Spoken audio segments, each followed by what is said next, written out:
नमस्कार, आप देख रहे हैं मनी सेंट्रल और मैं हूं आपके साथ विशाल शर्मा। भारत की अर्थव्यवस्था ने दूसरी तिमाही यानी क्वार्टर टू में उम्मीद से बेहतर प्रदर्शन किया है। क्वार्टर टू में देश की जीडीपी ग्रोथ जो है 8.2% रही, जबकि अनुमान जो था 7.4% का था। तो आज के मनी सेंट्रल में जीडीपी के आंकड़ों को डिकोड करने की कोशिश करेंगे। पूरी चर्चा में शामिल होने के लिए हमारे साथ मौजूद हैं हमारे सहयोगी और वरिष्ठ आर्थिक पत्रकार प्रवीण शर्मा। सर, आपका मनी सेंट्रल में बहुत स्वागत है। धन्यवाद विशाल। भारत की अर्थव्यवस्था ने दूसरी तिमाही में शानदार प्रदर्शन किया है। चालू वित्त वर्ष यानी फाइनेंशियल 2025-26 की दूसरी तिमाही में भारत की रियल जीडीपी 8.2% की दर से बढ़ी।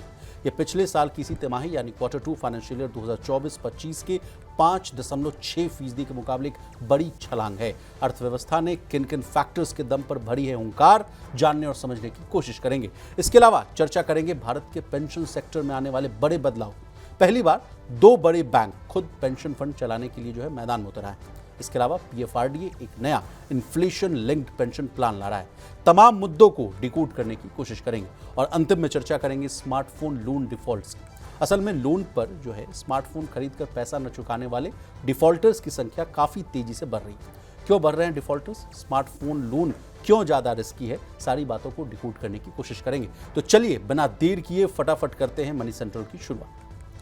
भारत की अर्थव्यवस्था ने दूसरी तिमाही यानी क्वार्टर टू में उम्मीद से बेहतर जो है प्रदर्शन किया है। जुलाई सितंबर तिमाही यानी क्वार्टर टू में देश की जीडीपी ग्रोथ जो है 8.2% रही, जबकि अनुमान जो है 7.4% का था। सालाना आधार पर आंकड़ों को देखें तो जीडीपी ग्रोथ जो है 5.6% से बढ़कर 8.2% हो गई, जबकि तिमाही आधार पर यानी क्वार्टर ऑन क्वार्टर बेसिस पर यह 7.8% से बढ़कर 8.2% दर्ज की गई है। इसी तरह जीवीए ग्रोथ भी जो है मजबूत रही है और सालाना आधार पर 5.8% से जो है बढ़कर 8.1% हो गई है, जबकि तिमाही आधार पर जो है ये आंकड़ा जो है 7.6% से बढ़कर 8.1% रही है। अब इसी पूरे मामले को, जीडीपी के आंकड़ों को डिकोड करने की कोशिश करेंगे। पहले हमारे साथ इकोनॉमिस्ट भी जुड़ने वाले हैं, अगर पीसीआर से अनुरोध करेंगे। तो आकाश जिंदल साहब सीनियर इकोनॉमिस्ट हैं, हमारे साथ जुड़ चुके हैं। आकाश सर, आपका बहुत स्वागत है मनी 9 के इस प्लेटफॉर्म पर। धन्यवाद जी, ओवर टू यू सर। कैसे देख रहे हैं इन आंकड़ों को? कहा जा रहा है कि 6 तिमाही के बाद जो है ऐसे आंकड़े देखने को मिल रहे हैं। Over to you sir.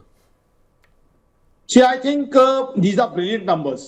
Now, on a comparative basis, we are doing better than any comparable economy. Now, you compare us with the biggest economy in the world, US. US ने पहले क्वार्टर में 2025 के जनवरी to March negative GDP growth दी। अब आप compare कीजिए हमें दुनिया की थर्ड बिगेस्ट इकोनॉमी और यूरोप की सबसे बड़ी इकोनॉमी जर्मनी से। 2023, 2024 दोनों साल लगातार नेगेटिव जीडीपी ग्रोथ दी। आप कंपेयर कीजिए जापान के साथ, इसी पर्टिकुलर क्वार्टर का डेटा जापान का नेगेटिव जीडीपी ग्रोथ। कंपेयर कीजिए हमें यूके के साथ, सितंबर और अक्टूबर 2024 नेगेटिव जीडीपी ग्रोथ। कंपेयर कीजिए हमें चाइना के साथ, जिस वक्त का डेटा है उस समय चाइना में डिफ्लेशन चल रही थी, चीजों के दाम कम हो रहे थे। और ये खुशी की बात नहीं, दर्द की बात है, क्योंकि लोगों के पास पैसा ही नहीं था बाजार जाके सामान खरीदने थे। तो मैंने आपको सबसे बड़ी 3 इकोनॉमीज 1, 2, 3 का डेटा दिया, उसके बाद 5th का दे दिया, 6th का डेटा दे दिया। क्या कोई भी इकोनॉमी हमारे सामने खड़ती है? और सबसे इंपॉर्टेंट, ये उस क्वार्टर का डेटा है जब टैरिफ लग रहे थे। अमेरिका उस समय 25+25 7 अगस्त 27 अगस्त कोई नहीं भूला, वो टैरिफ लगे थे, उस पीरियड का ये डेटा है। और अभी तक जीएसटी में जो 2 स्लैब्स हमने खत्म किए थे, उनका इंपैक्ट उस क्वार्टर में नहीं आया था। उनका इंपैक्ट आते आते तो समय लगा है, क्योंकि वो जो है 23 सितंबर शायद डेट थी जिससे जो है उनका इंपैक्ट आना शुरू हुआ है। तो उस क्वार्टर की ये जीडीपी ग्रोथ है, तो दिखा रहा है हिंदुस्तान किस रफ्तार से बढ़ रहा है, जब सारी दुनिया में स्लो डाउन है। स्लो डाउन क्या, कई जगह तो रिसेशन भी थी जी। सारी दुनिया में जियोपॉलिटिकल इश्यूज पूरे तनाव में थे। आज हम रशिया यूक्रेन वॉर की बात कर रहे हैं जो पूरी इंटेंस हो चुकी है। उस समय इजराइल का इशू भी चल रहा था, क्वार्टर टू याद कीजिए, उस समय और भी जियोपॉलिटिकल टेंशन चल रही थी। और सबसे ऊपर टैरिफ हिंदुस्तान के तो आपने गिना दिए, ग्लोबल इकोनॉमी में टैरिफ की वजह से हड़कंप मचा हुआ था, डी डॉलराइजेशन चल रही थी, एक दूसरे कंट्री के ऊपर ट्रस्ट कम हो रहा था। उस क्वार्टर का ये डेटा है, तो क्लियरली बता रहा है कि heads and shoulders Indian economy ना सिर्फ अपने पीयर्स से, अपने से बड़ी इकोनॉमी से सबके मुकाबले कहीं ज्यादा तेजी से ग्रो कर रही थी। तो बात बार बार मेरी ऑर्गेनाइजेशन आकाश.in की तरफ से कही जाती है कि Indian economy is the fastest growing economy.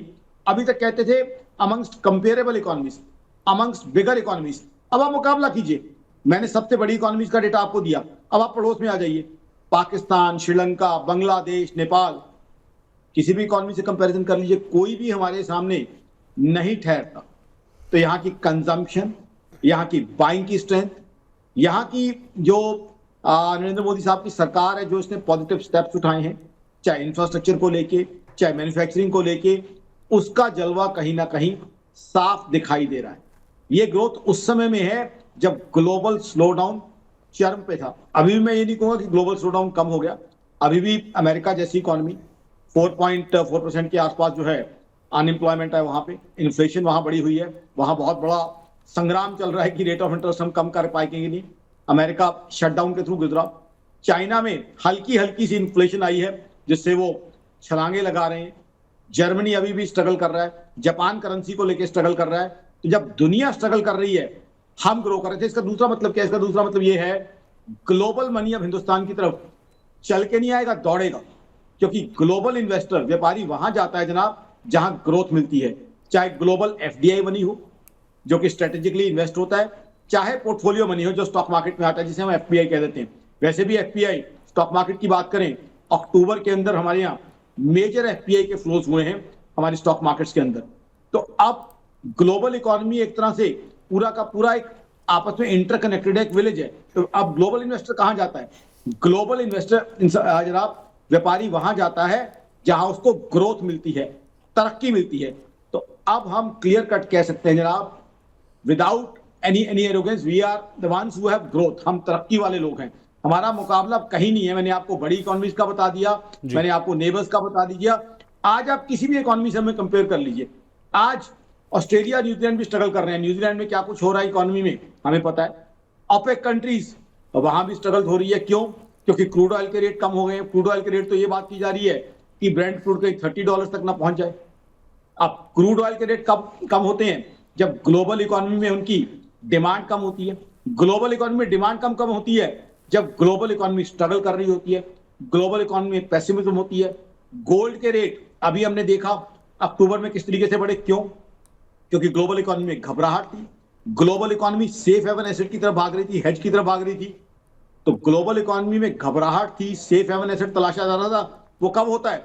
जब ग्लोबल इकोनॉमी दिक्कत में होती है, तकलीफ में होती है। कहने का मतलब, the point which I want to drive home is, we have exhibited these numbers in such circumstances when our peers, bigger economies, smaller economies, neighboring economies, they were struggling and we performed very well. ये तो वो वाली बात है जनाब कि कोई T20 match हो रहा है, एक टीम पूरी 150 पे आउट हो गई और दूसरी टीम का एक ही बल्लेबाज 152 रन बना के नॉट आउट खेल रहा है। तो I think the number speak for itself. हमारी ग्रोथ दुनिया के सामने क्लियरली रिफ्लेक्ट होगी। जी, मैं आकाश जी एक चीज़ समझना चाहूँगा। अगर हम दोनों तिमाहियों को देखें, क्वार्टर 1 और क्वार्टर 2, तो एवरेज ग्रोथ अगर देखी जाए इन 2 तिमाही में तो 8% पे आती हुई दिखाई दे रही है। पहले 7.8% रही, अब 8.2% रही। दोनों बार हमने ये देखा कि आरबीआई या हम जो तमाम, चाहे रॉयटर्स का पोल हो या दूसरे पोल्स हो, उन सब में 7.3%, 7.4% तक की बात कही जा रही थी इस क्वार्टर के लिए, सेकंड क्वार्टर के लिए। मैं ये समझना चाहूँगा आपसे कि अनुमानों में भी इतना वेरिएशन किस तरह से आ रहा है कि 7% की बात की जा रही थी, 8.2% आ रहा है। उधर भी पहले 6.5% की ग्रोथ की, या इस तरह की बातें आरबीआई खुद कर रहा था, और ग्रोथ जो है वो एक्सपेक्टेशन को मीट भी नहीं कर रही, ओवर एक्सपेक्ट, मतलब उससे भी कहीं बियॉन्ड ग्रोथ जाती हुई दिखाई दे रही है। बहुत कौन से ऐसे फैक्टर हैं जो जहां पे ज़्यादा अच्छा परफॉर्मेंस आपको होता हुआ यहाँ दिखाई दे रहा है? और एक चीज़ और पूछूंगा कि क्या अगर 2 क्वार्टर में 8% की ग्रोथ आई है, तो क्या अब हम ये मानकर चलें कि रिमेनिंग जो 2 क्वार्टर अब बचे हुए हैं वहां पर भी, अगर अब ये तीसरा क्वार्टर में आपको जीएसटी का भी असर दिखाई देगा, साथ में दिखाई देगा शादियों का, 45 दिनों में 45 लाख और 60 लाख के आसपास शादियां होती दिखाई दे रही हैं, क्या इनका असर तीसरे क्वार्टर में और चौथे क्वार्टर में अगर हम मिलाएं तो क्या 7.5% या 8% के आसपास ग्रोथ पहुंचती हुई दिखाई देगी हमको? प्रवीण जी, मैं जब से जीडीपी का डेटा आया लगातार फॉलो कर रहा हूं, लेकिन बड़ी खुशी हुई है, इतना क्वालिटी क्वेश्चन किसी ने नहीं पूछा मेरे दोस्त। I am so happy that there is somebody who is asking me so quality questions. बिल्कुल आपने सही कहा। जो अनुमान थे, एक्सपेक्टेशंस थे, वो बीट हुई हैं प्रवीण जी। और वो जी क्यों हुई हैं उसका जवाब ये है कि ग्लोबल इकोनॉमी का जो स्लो डाउन था, ग्लोबल इकोनॉमी में जो जियोपॉलिटिकल हालात चल रहे थे, और हिंदुस्तान, प्रवीण जी आप एक नॉलेजेबल व्यक्ति हैं, आप जानते हैं अगस्त में हमारे साथ क्या हुआ है। 7 अगस्त को कितना टैरिफ एप्लीकेबल हुआ है, 27 अगस्त को कितना टैरिफ एप्लीकेबल होगा, आप जैसे नॉलेजेबल व्यक्ति को बताने की जरूरत नहीं है। तो ऐसे में सब लोग ये सोच रहे थे कि कहीं ना कहीं इंडिया की ग्रोथ कॉम्प्रोमाइज होगी। नंबर वन, ग्लोबल हालात अच्छे नहीं थे, मैंने आपको जो है पीयर ग्रुप कंट्रीज के नंबर्स बताए। नंबर टू, टैरिफ का वक्त था, और अगस्त में अगर देखें टैरिफ की मार सबसे ज्यादा हिंदुस्तान पे पड़ रही थी। नंबर थ्री जो है, हालात ये थे कि जियोपॉलिटिकल समस्याएं का सोल्यूशन नहीं आ रहा था। रशिया यूक्रेन वॉर, हर 15 दिन बाद हम सुन रहे थे कि सोल्यूशन आने वाला है, लेकिन इंटेंस होती जा रही थी। इजराइल का इशू भी उस समय चमक रहा था। तो कहने का मतलब है बहुत पेसिमिज्म का माहौल था ओवरऑल ग्लोबल इकोनॉमी को लेके और हिंदुस्तान को लेके भी। यही वो वक्त है जब सोने को लेके ऑप्टिमिज्म आई। हालांकि अक्टूबर में ज्यादा तेजी आई, बट सोना भी आप जानते हैं तभी बढ़ता है जब घबराहट होती है, पैनिक होता है। तो कहने का मतलब है माहौल पैनिक का था, माहौल सबड्यूड था, माहौल पेसिमिज्म का था। कहीं ना कहीं हिंदुस्तान के सारे इकोनॉमिस्ट इंक्लूडिंग आकाश जिंदल इस चीज से लेके कहीं ना कहीं थोड़े से घबराहट में थे, पैनिक वर्ड नहीं कहूंगा, अनईजी थे कि जिस तरह के टैरिफ हमें उस समय सिंगल आउट करके ऑलमोस्ट लगाए गए थे। तो इसलिए मेरे हिसाब से अनुमानों को हमने बीट किया, लेकिन दुनिया ने, यहां प्राउडली कहूंगा, हिंदुस्तान की कंजम्पशन और बाइंग की स्ट्रेंथ नहीं देखी है। एक चीज आपने देखी होगी, 23 सितंबर के बाद क्या हाल हुआ। 23 सितंबर से जैसे ही हमारे जीएसटी के 2 स्लैब खत्म हुए, I have been talking to certain automobile dealers, हालत ये हो रही थी कि एक ऑटोमोबाइल डीलर मुझे बता रहा था कि उनके शोरूम में इतने विजिटर्स आ गए थे, they had to hire a restaurant for the entire day to make the visitors, इतनी गाड़ियों की बुकिंग आ गई थी।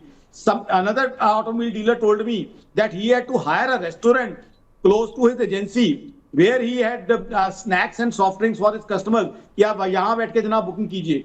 तो जो इंडिया की इकोनॉमी की बाइंग है, कंजम्पशन है, वो स्ट्रेंथ दिख रही थी, और ग्लोबल इकोनॉमी का हिंदुस्तान पे असर नहीं हुआ, वो दिख रहा था। और यूएस के टैरिफ्स की बात करें, यूएस के टैरिफ्स को हमने बहुत अच्छे से प्रयोग किया, क्योंकि हमने एक्सपोर्ट डाइवर्सिफिकेशन कर ली उस वक्त में। हमारे जो है एक्सपोर्टर्स पहले से कुछ हद तक सजग थे, सरकार भी कॉशियस थी, तो बहुत से और नई कंट्रीज हमने खोली, उनको एक्सपोर्ट किया। अब होगा क्या, अब यूएस के साथ हमारी डील भी हो जाएगी, संभावना इसकी है, टैरिफ कम होने की संभावना है, 15% तक आ जाए, शायद तो 50% हो गए थे, तो वहां भी एक्सपोर्ट बढ़ जाएंगे। और नए जो हमने फ्रंट खोल लिए हैं उनसे एक्सपोर्ट बढ़ेगा, तो अदर यूएस के टैरिफ भी हमारे लिए एडवांटेजेस साबित होंगे। तो इस वजह से जो है हम जो थोड़ी पेसिमिज्म थी उस तरह के एस्टिमेट नहीं थे। अब रहा दूसरा सवाल, दूसरे सवाल में आपने एक बड़ी अच्छी चीज ऐड की है, शादियों का।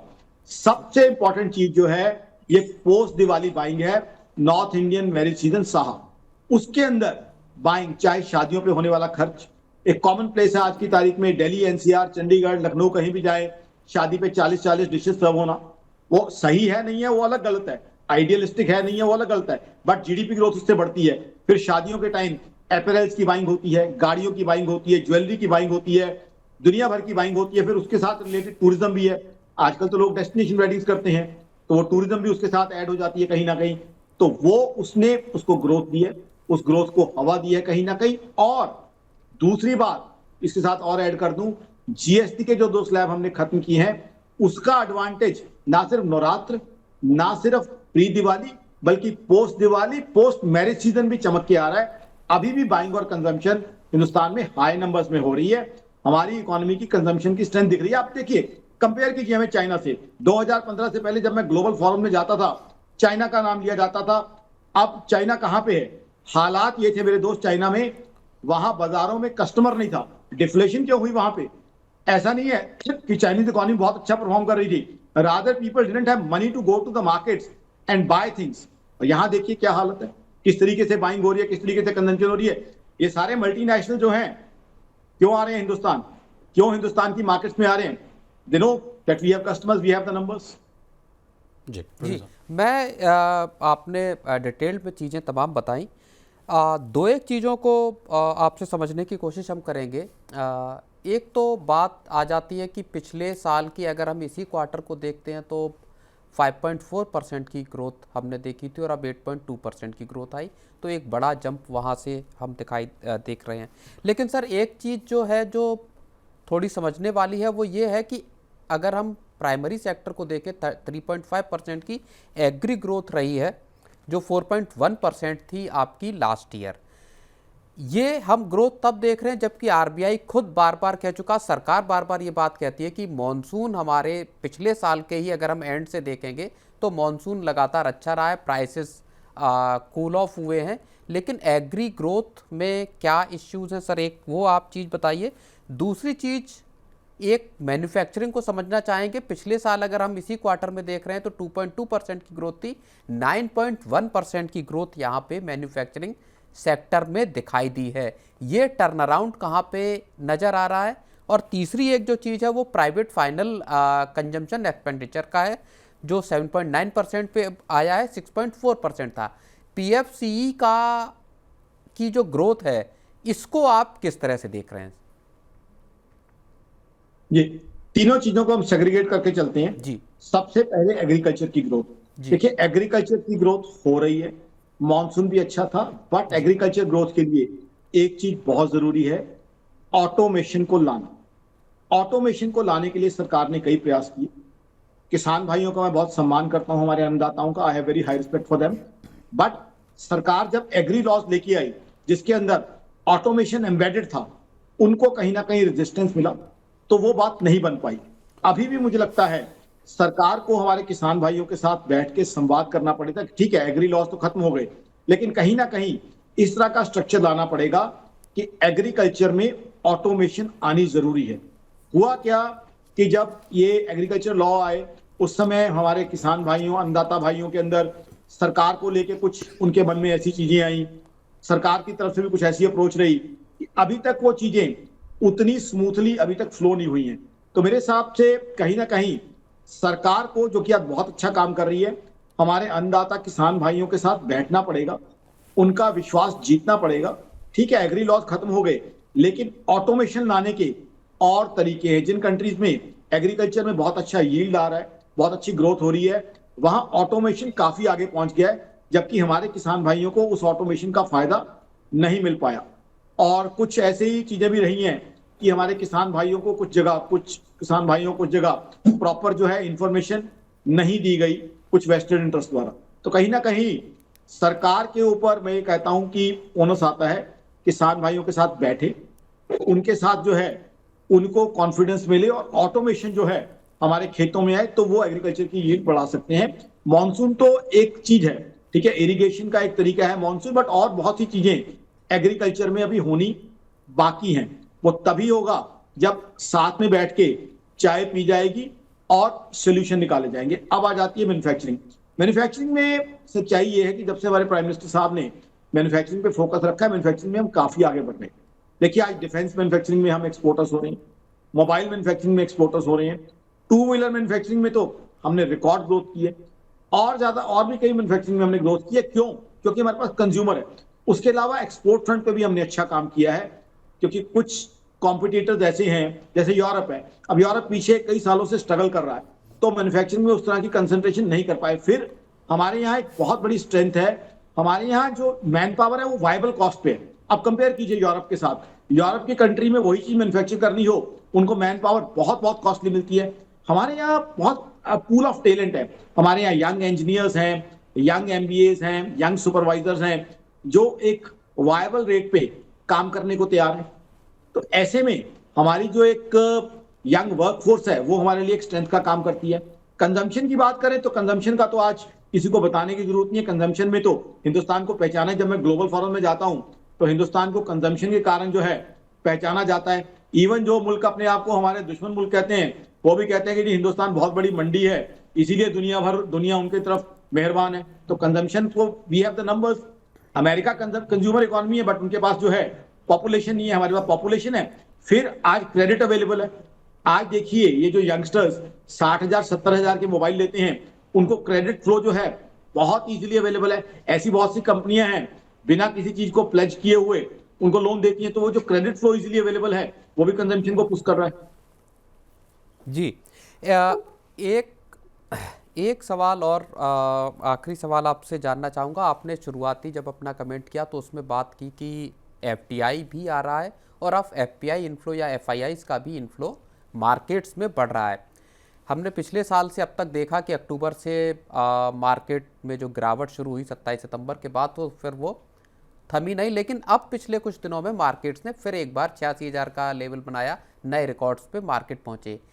क्या ये नंबर्स जो जीडीपी के नंबर आ रहे हैं और जो बात आप भी कह रहे हैं, क्या मार्केट्स में अब एक बड़ी रैली यहाँ से वन साइडेड अब एफपीआईज के इन्फ्लो के जरिए हमको दिखाई दे सकती है? अब मुझे लगता है, देखिए मार्केट्स क्या है, इक्विटी मार्केट्स या रियल एस्टेट मार्केट, क्योंकि आपका स्पेसिफिक क्वेश्चन इक्विटी मार्केट्स का, तो पहले उसको एड्रेस करूंगा। मार्केट्स क्या है, वो इकोनॉमिक ग्रोथ को जो है रिफ्लेक्ट करती है। अब इकोनॉमिक ग्रोथ जब इतनी अच्छी आई है तो जाहिर सी बात है, इकोनॉमिक ग्रोथ क्या है, कॉर्पोरेट नंबर्स का समेशन है। तो इकोनॉमिक ग्रोथ जब इतनी अच्छी आई है तो उसका मार्केट पे इंपैक्ट पड़ेगा। और फिर मैंने आपको राइवल्स का डेटा दिया।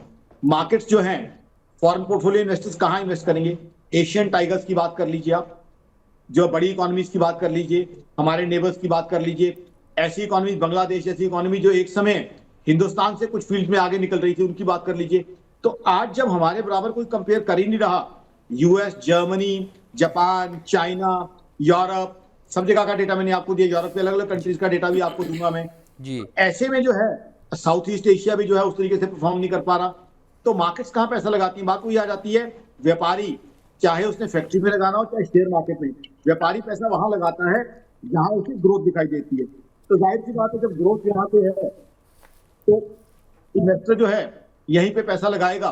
तो आई थिंक मार्केट्स के अंदर काफी फ्लो आने की उम्मीद है। जहां तक आपने कहा मार्केट्स के अंदर रैली, मार्केट्स के अंदर यहां से मुझे पॉजिटिविटी और स्ट्रेंथ दिखती है।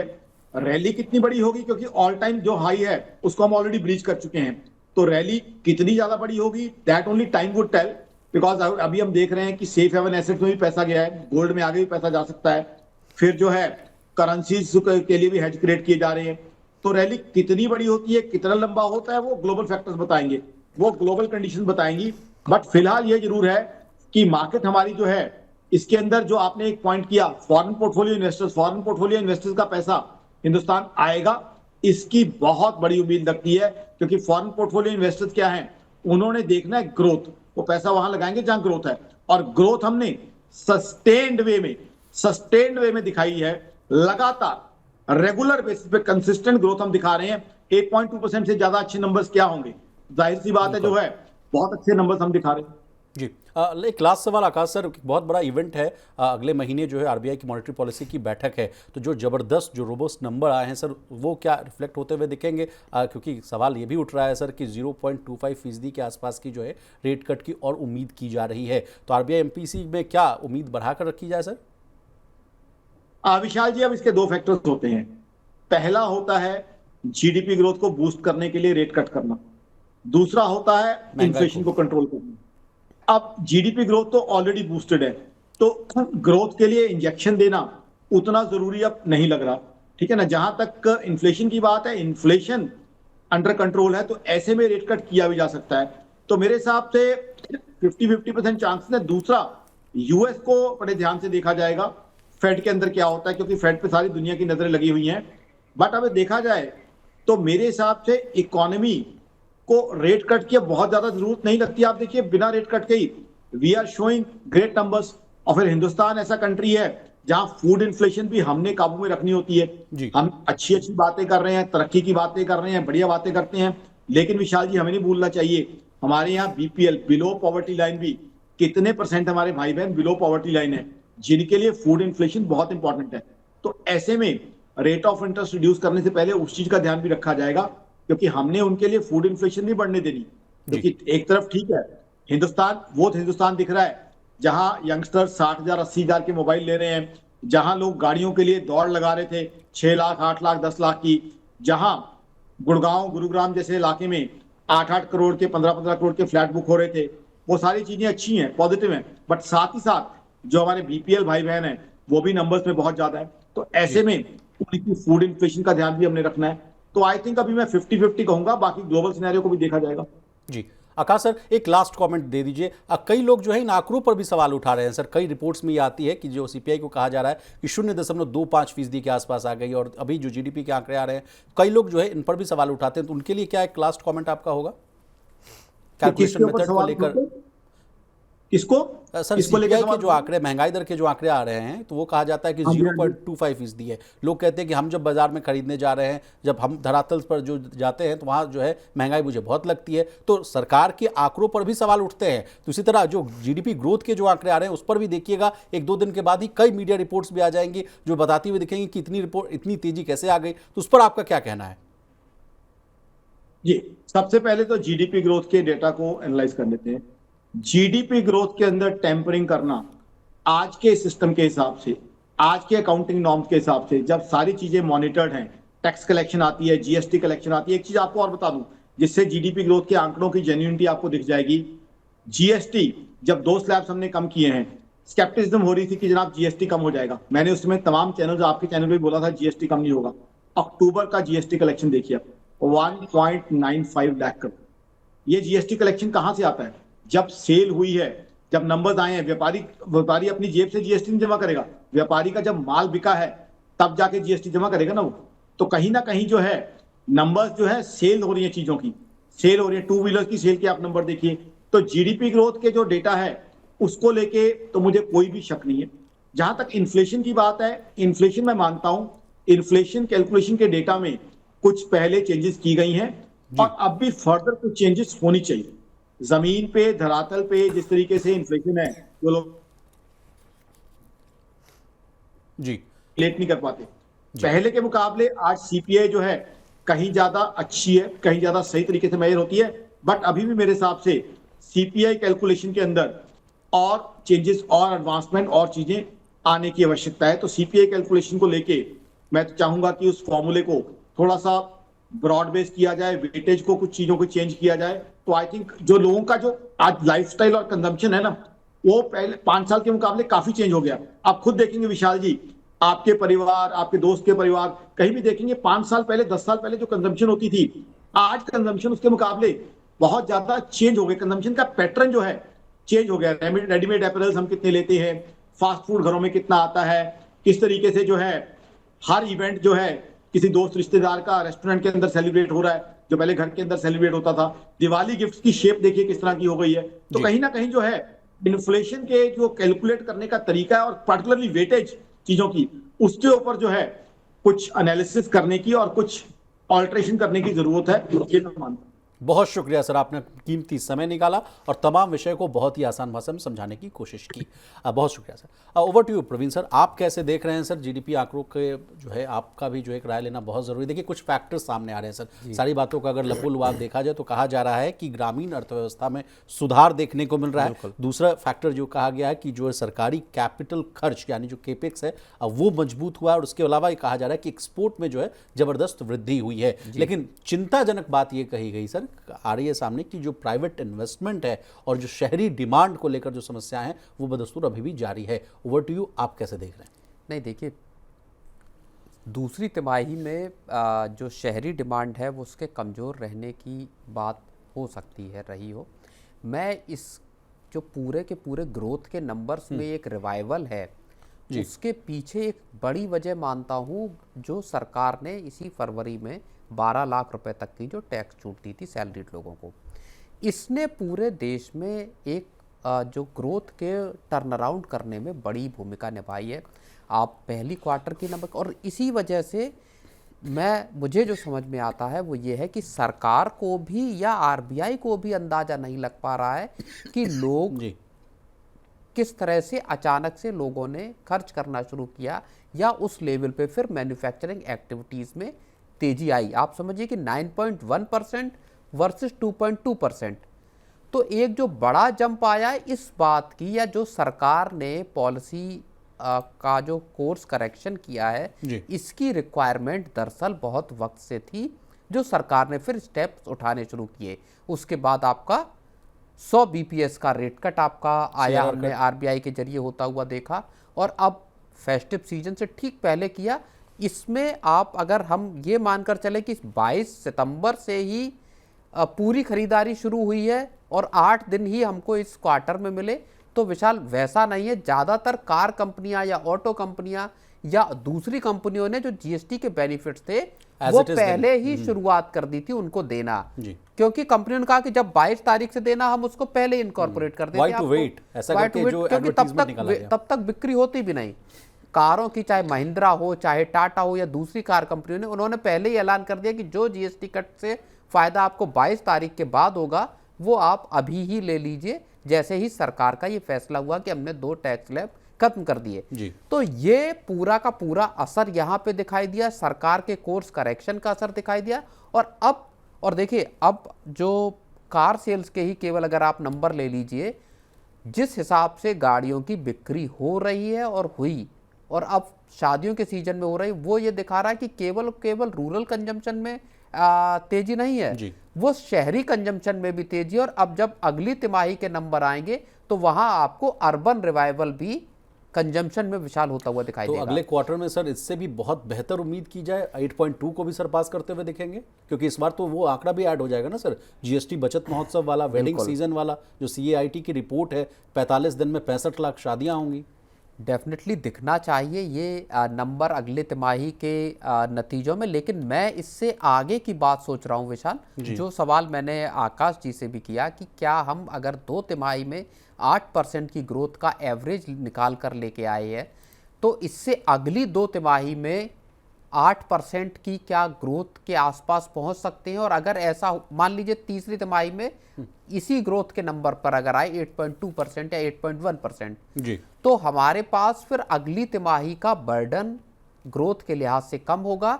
और इस लिहाज से अगर आप देखें तो पूरे साल को अगर आप देखेंगे तो 7% से ऊपर की ग्रोथ हर हालत में मिल जानी आसान होगी सरकार के लिए। ये उन सभी अनुमानों को धराशायी कर देगा जिनमें 6.5%, 6.3%, 6.8% जैसे अनुमान दिए जा रहे थे। ग्रोथ के लिहाज से तब सही मामला निकल कर आएगा जब पूरी साल का ग्रोथ का एक नंबर नजर आएगा। एक और पॉजिटिव खबर आ रही है सर, कॉमर्स सेक्रेटरी और जो है, इसके साथ ही एक और बड़ा सरकार ने जो रिफॉर्म का पुश किया है वो 4 लेबर कोड्स को लागू करने का किया है। अगले कुछ महीनों में हम इसका असर भी इकोनॉमी पे आते हुए विशाल देख सकते हैं। सर एक और बड़ी खबर ये आ रही है कि कॉमर्स सेक्रेटरी साहब जो हैं इंडिया यूएस ट्रेड डील को लेकर बड़ी भविष्यवाणी करते हुए दिख रहे हैं। वो कह रहे हैं कि इसी साल तक जितने भी जो मामले फंसे हुए हैं, जो विवाद फंसा हुआ है, वो सब जो है सुलझता हुआ दिखेगा। तो अगर ये वाला भी गुडविल फैक्टर अगर जुड़ जाता है तो इकोनॉमी, ना ही सिर्फ इकोनॉमी के लिए, सिर्फ मार्केट्स के लिए और तमाम जो जितने भी फैक्टर्स हैं उनको जो है पुश देता हुआ दिखेगा। डेफिनेटली जी, चलिए सर आगे बढ़ते हैं। भारत के पेंशन सेक्टर में बड़ा बदलाव होने वाला है। पीएफआरडीए यानी pension fund regulatory and development authority के चेयरमैन ने बताया कि देश के 2 बड़े बैंक अब पेंशन फंड मैनेजमेंट के बिजनेस में उतरने के लिए लाइसेंस मांग चुके हैं। आसान भाषा में कहें तो ये बैंक चाहते हैं कि उन्हें भी एनपीएस जैसी पेंशन स्कीम का पैसा जो है मैनेज करने की जो है अनुमति मिले। प्रवीण सर, अब तक जहां तक मुझे याद है सिर्फ कुछ ही कंपनियां हैं जो पेंशन फंड चलाती हैं, लेकिन अब बैंक भी इसमें शामिल होना चाहते हैं। नहीं, बिल्कुल, अभी केवल 10 पेंशन फंड मैनेजर्स हैं और ये 2 जो बैंक हैं जिनके नाम उजागर नहीं किए गए हैं, अगर उनके एप्लीकेशंस मंजूर हो जाते हैं, उनको शामिल किया जाता है, तो देश में एनपीएस का पैसा मैनेज करने वाले जो मैनेजर्स हैं, फंड मैनेजर्स हैं, उनकी तादाद बढ़ के हो जाएगी 12 जी। और ये बहुत महत्वपूर्ण बात है क्योंकि इस देश में पेंशन को लेके एक अलग तरह की सरगर्मी हम पिछले कुछ वक्त से लगातार देख रहे हैं। लोग जल्दी रिटायर, मतलब इसका एक्सटेंशन है इस पूरी कहानी का, लेकिन लोग जल्दी रिटायर होना चाहते हैं, ज़्यादा से ज़्यादा कॉर्पस इकट्ठा करना चाहते हैं। जेन जी या जो नई बिल्कुल पीढ़ी आई है नौकरियों में, उनको भी अभी से ही ग्लोबल या घरेलू लेवल की चीज़ों को देखते हुए हर कोई ये चाहता है कि किसी भी तरह 45, 50, 52 साल की एज में अपना रिटायरमेंट ले ले और उसके बाद उस पीरियड में यानी 15, 20 या 25 साल के पीरियड में इतना कॉर्पस इकट्ठा हो जाए जहां से एक ठीक ठाक अमाउंट हर महीने उनके खाते में आता रहे जी। तो पेंशन को लेके अभी तक जो एक, अगर आप 1.5-2 साल पहले का वो देखें, इतना ज़्यादा मैं ये कहूँगा कि सरगर्मी वाली चीज़ें नहीं थी। लेकिन अब हम इस चीज़ को एक तेज़ी आते हुए देख रहे हैं और इसी वजह से क्या 2 जो बड़े बैंक हैं बताया जा रहा है वो भी पेंशन फंड मैनेजमेंट के धंधे में कूदने के लिए तैयारी कर रहे हैं यानी सर। 16 लाख करोड़ के आसपास का ईयूएम है ना सर इस इंडस्ट्री का? बिल्कुल उसको उसमें भी बढ़ोतरी होने की बिल्कुल 16 लाख करोड़ का AUM है एनपीएस का, और उसमें 12 लाख करोड़ का नॉन गवर्नमेंटल जो लोग हैं उनका हिस्सा है इसमें। तो बड़ा पैसा है। बैंकों को क्या लग रहा है, या जो फंड मैनेजर्स हैं उनको क्या लग रहा है कि इस बिजनेस में आपको एक सब्सटेंशियल पूंजी रिकरिंग मिलती है लगातार, हर साल या हर महीने आपके पास पैसा आ रहा है, स्थायी पैसा है, उस पैसे को आपको लगाना है, वहाँ से कमाई आपको अच्छी मिल सकती है। तो ये एक अच्छा बिजनेस साबित हो सकता है बाकी के जो बैंकों के कारोबार हैं, बिजनेसेस हैं जिनमें रिस्क है, उसके मुकाबले इस धंधे में उतरना। जी, तो क्या यही एक वजह है सर कि पीएफआरडीए जो है पेंशन फंड को और ल्यूक्रेटिव बनाने के लिए जो कहा जा रहा है कि बिल्कुल गोल्ड और सुधार भी सिल्वर- पेंशन जो पीएफआरडीए ने बहुत सारे सुधार करने का भी ऐलान किया, जिसमें 100% तक आप इक्विटी का ऑप्शन चुन सकते हैं। एक गोल्ड जो ईटीएफ, सिल्वर ईटीएफ, बिल्कुल वो ऑप्शन आ रहे हैं, साथ ही साथ इन्फ्लेशन लिंक्ड जो आपका पे आउट है जी। उसके स्ट्रक्चर को भी पीएफआरडीए लेकर आने वाला है, जहां पे आपका रिटायरमेंट के बाद आपका इन्फ्लेशन से लिंक होकर आपको पेंशन मिल सकती है। जी। तो ये तमाम चीज़ें ऐसी हैं, और इसके साथ ही एक और चीज़ भी है, एनपीएस के को जी, में ज़्यादा लोग पार्टिसिपेट करें, इसके लिए इसका स्ट्रक्चर पूरा उदार सरकार या कहें पीएफआरडीए बना रहे हैं, ताकि ज़्यादा से ज़्यादा लोग यहाँ पे, और उभरती आबादी है, डेमोग्राफिक डिविडेंड है, देश में जो कामकाजी आबादी है उसकी तादाद भी लगातार बढ़ रही है विचार। अब सर जैसा कि आपने बता दिया कि महंगाई लिंक्ड पेंशन प्लान आने वाला है, तो उसको भी बता दें कि रिटायरमेंट के बाद जो है पैसा जो है कहा जा रहा है कि महंगाई के हिसाब से बढ़ा हुआ मिलना चाहिए। अभी जो ताज़ा हालात हैं सर उसके हिसाब से है कि एनपीएस से रिटायर होने पर जो है 40% जो पैसा है सर वो एन्युटी यानी जो फिक्स्ड पेंशन में डालना जरूरी होता है। नई व्यवस्था में कहा जा रहा है कि इस जो 40% वाले जो हिस्से इसको घटाकर 20% किया जा सकता है, और बचे हुए पैसे में से लगभग जो है 40% जो है एक स्ट्रक्चर्ड पे आउट प्लान में जा सकता है, ताकि आपको जो है इन्फ्लेशन को, इंडेक्सेशन को बीट करने में मदद मिल देखिए सके। सरकार एनपीएस को म्यूचुअल फंड के बराबरी में लाके खड़ा करना चाहती है। बैंकों को ये दिख रहा है कि यहाँ पे अब जिस तरह के रिफॉर्म सरकार लेकर आ रही है एनपीएस में, वहाँ उनके लिए इस धंधे में बड़ा अच्छा मौका हो सकता है, जहाँ एक स्पेस मिल रहा है कि अब आप पैसे से ज़्यादा रिटर्न लाकर दे सकते हैं सब्सक्राइबर्स को अपने। तो एनपीएस में अगर तादाद बढ़ती है, मान लीजिए म्यूचुअल फंड से लोग कुछ छिटक के या डाइवर्सिफाई करके अगर कोई 30% पैसा एनपीएस में लगाता है, 30 या 50% अमाउंट अगर एसआईपी में अपने डालते हैं, तो वहाँ पर भी एक बड़ा ऑप्शन फिर क्रिएट हो सकता है। अब सर बहुत एक अच्छा जो है स्ट्रक्चर्ड जो है पे आउट प्लान है उसको भी डिस्कस कर लेता हूँ। उसके बाद जैसा कि मैंने आपको बताया, उसके बाद है कि आप हर साल अपने जमा पैसे का जो है 3 से 5% हिस्सा तक निकाल सकते हैं। ये प्लान जो है 20 से 25 साल तक चलता हुआ दिखेगा, बाकी पैसा जो है मार्केट में इन्वेस्ट हो जाएगा। इसलिए कहा जा रहा है कि इस पर सालाना जो है 9% से अधिक का आपको रिटर्न मिलेगा, तब जाकर आपको जो है इन्फ्लेशन को बीट करने में बड़ी आसानी होगी। तो बड़ा कदम है सर, और जिस तरह से अब बैंकों की भी एंट्री हो रही है तो देखने को दिलचस्प जो है आंकड़े मिलेंगे। जी चलिए आगे बढ़ते हैं सर। भारत में बड़ी संख्या में लोग जो है स्मार्टफोन ईएमआई पर खरीदते हैं। पहले अगर कोई ईएमआई नहीं भरता था तो कंपनियां जो है फ़ोन को दूर से ही बैठकर जो है लॉक कर देती थी, यानी फ़ोन जो है बिल्कुल काम करना बंद कर देता था। इससे लोग डरते थे और ईएमआई जो है समय पर भर देते थे। लेकिन पिछले साल आरबीआई ने इस तरह के जो है फ़ोन लॉक करने वाले जो सिस्टम है उस पर रोक लगा दी। कारण दिया, ये जो तरीका है कस्टमर्स के लिए जो है अनुचित है और ख़तरनाक हो सकता है। लेकिन अब एक DPD0 नाम की एक कंपनी ने उसने ताज़ा तरीन एक रिपोर्ट पेश की, कहा कि हर महीने 20% तक जो है ईएमआई न भरने वालों की जो संख्या वो बढ़ गई है। सर ये पूरा मामला है क्या, और लगातार इसको अब हम लोग मनी सेंटर पर इंटेंसिवली कवर कर रहे थे कि अगर आपने फ़ोन लिया, एक तो है कि जब भी बिग बिलियन डेज आता है, तमाम तरह के जो फेस्टिवल्स आते हैं, लोग भर भर कर जो है मोबाइल फ़ोन खरीद लेते हैं। जैसा कि अभी जिंदल साहब से बातचीत भी हो रही थी, वो भी कह रहे हैं कि देखिए आज की जो जेनजीज है 60,000, 70,000, 1.5 लाख का फ़ोन फटाफट खरीद लेती है। अरे भैया उसको चुकाते कैसे हैं? और अधिकतर ये डेटा आपके पास भी होगा सर, अधिकतर जो है 70,000 का फ़ोन या 1.5 लाख का फ़ोन जो है वो नो कॉस्ट ईएमआई पे या बैंक की ईएमआई पर खरीदा जाता है। अब ले तो लेते हैं, उसको चुकाते नहीं है, तो वो तो बड़ा झटका कंपनियों के लिए है, फाइनेंशियल इंस्टीट्यूशंस के लिए और बैंकिंग सिस्टम के लिए भी है। नहीं देखिए, 1 लाख रुपए से कम के ज़्यादातर जो फ़ोन हैं वो फाइनेंस पे लिए जाते हैं, बताइए, ईएमआई पे लिए जाते हैं। कुछ जो एनबीएफसीज हैं, जो लेंडर्स हैं, उन्होंने एक अरेंजमेंट किया था मैन्युफैक्चरर्स के साथ पहले।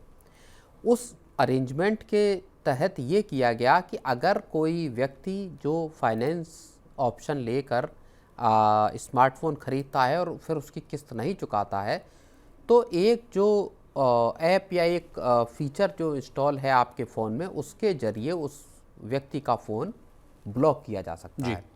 इस फीचर का इस्तेमाल किया गया, आरबीआई को भनक लगी तो आरबीआई ने इस पे लगाम लगा दी कि आप इस तरह की प्रैक्टिस का इस्तेमाल नहीं कर सकते, किसी भी व्यक्ति के फ़ोन को बंद नहीं कर सकते। आपसे न्यूज़ रूम में चर्चा भी हो रही थी सर, आप कह रहे थे कि ये तो बड़ा इनह्यूमन प्रैक्टिस है। बिल्कुल, हमने मनी सेंट्रल में इस बात को डिस्कस किया कि इसके फ़ायदे हो सकते हैं लेंडर्स के लिहाज से, डिफ़ॉल्ट को रोकने के लिहाज से, आपके स्लिपेजेस को रोकने के लिहाज से फ़ायदे हो सकते हैं।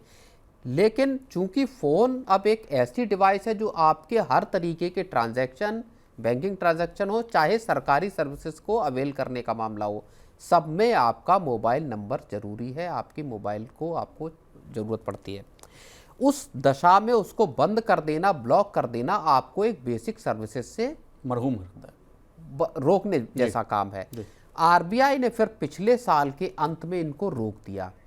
अब जब हाल में संजय मल्होत्रा जो आरबीआई गवर्नर हैं उनसे बात की गई अक्टूबर में ही की शुरुआत में, तब उन्होंने इस तरह की हिंट दी कि इस चीज़ को फिर से, यानी इस स्टेप को फिर से लाया जा सकता है, जहां पे कि बैंकों को या लेंडर्स को इस बात की आज़ादी दी जा सकती है कि अगर कोई व्यक्ति उनके डिफ़ॉल्ट कर जाता है स्मार्टफोन खरीद के, तो वहां उनके जो डिवाइस है उसको ब्लॉक कर दिया जाए।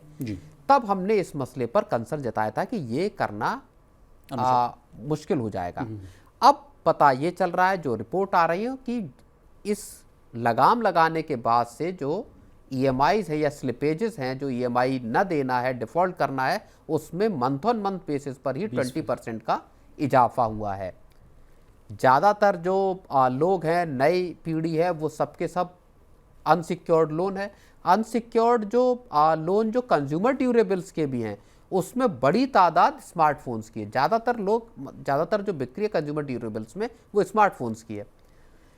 तो अब आरबीआई का फिर ये मानना है कि हम इस फैसिलिटी को फिर से शुरू कर सकते हैं, लेकिन इसमें एक स्ट्रॉन्ग सेफगार्ड हमको लगाने होंगे ताकि कंज्यूमर्स के राइट्स का भी हनन ना हो विचार। चलिए सर, तो प्रवीण सर, आज के मनी सेंटर में बस इतना ही। आपका बहुत शुक्रिया, आपने कीमती समय निकाला, तमाम विषय को बहुत ही आसान भाषा में विस्तार से समझाने की कोशिश की।